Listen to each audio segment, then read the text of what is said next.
The word nightmare is derived from an Old English word, mare, which in turn is derived from the Proto-Indo-European word, mer, which is associated with crushing or oppressing.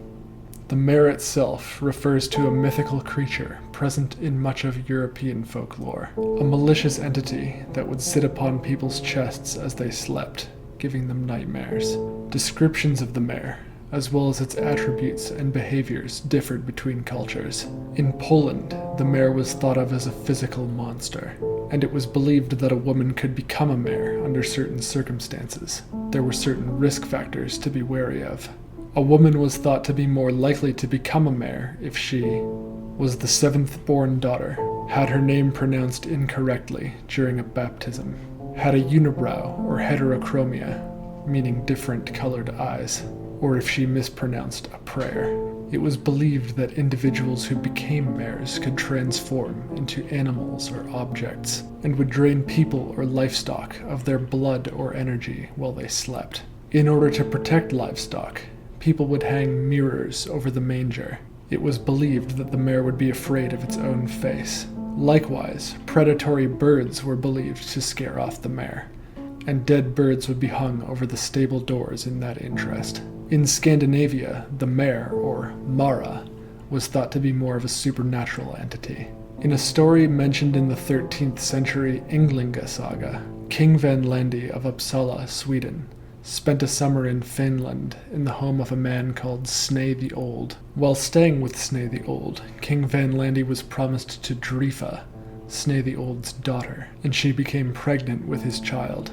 In the spring, Vanlandi returned to Uppsala, but made a promise to Drifa that he would return in 3 years to be with her. But 10 years passed, and Vanlandi did not return. Drifa was distressed, and sought the help of a Finnish witch named Huld.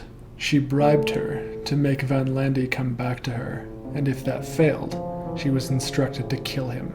The witch began her work, and at Uppsala, King Vanlandi began to get urges to visit Finland. His advisors and friends persuaded him not to, knowing that it was Finnish witchcraft compelling him. Then, Vanlandi became very tired and lay himself down to sleep. But as he slept, he cried out in pain, claiming that the Mara was treading upon him.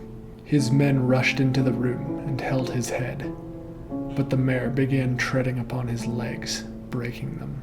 When his men went to hold his legs, the mare pressed down on the king's head, killing him.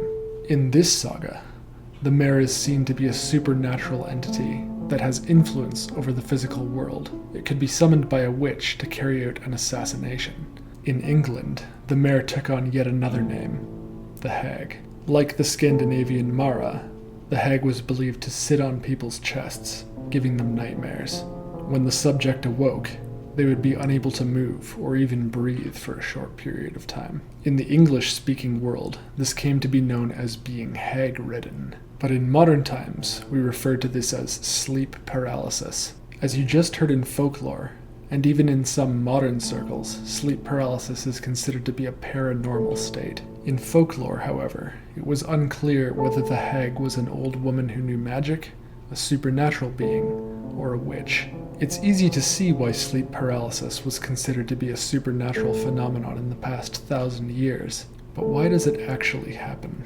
During most phases of the sleep cycle, brain activity is low, and under normal circumstances, you do not dream. In the last phase of the sleep cycle, however, rapid eye movement sleep, or REM sleep, brain activity increases and you begin to dream. In order to protect you from the inherent danger of acting your dreams out while unconscious, your brain shuts down your body's ability to move in a phenomenon known as atonia. The brain achieves atonia by using GABA, the major inhibitory neurotransmitter, as well as glycine, an amino acid, to bind different receptors on motor neurons. This binding causes motor neurons to hyperpolarize, meaning their internal charge becomes negative, decreasing the likelihood that the neuron will fire. Normally, GABA and glycine are cut off from motor neurons after waking and atonia is released. But regularly, in 5% of the population, this process is not released for seconds to minutes, causing sleep paralysis. During this waking paralysis, individuals report numbness, tingling, and vibrations throughout the body. The individual may also imagine sounds during the paralysis, such as humming, hissing, static, zapping, buzzing, voices, whispers, and roars. It is widely known that sufferers of sleep paralysis may also experience pressure on the chest during an episode. This is likely why in folklore, the mare was thought to sit on your chest to deliver you nightmares. Sleep paralysis is also often accompanied by stronger hypnagogic hallucinations, which in addition to strange and unusual imagined sounds can include kinesthetic hallucinations, such as the feeling of being dragged out of bed, floating above your bed, out-of-body experiences. Visual hallucinations are also not uncommon. These visual hallucinations will often take the form of a monster or a dark figure standing in the corner of your room, at the foot of your bed, or even on your chest. Hypnagogic hallucinations are thought to be serotonergic and occur in the period of consciousness between sleep and wakefulness, otherwise known as the hypnagogic state.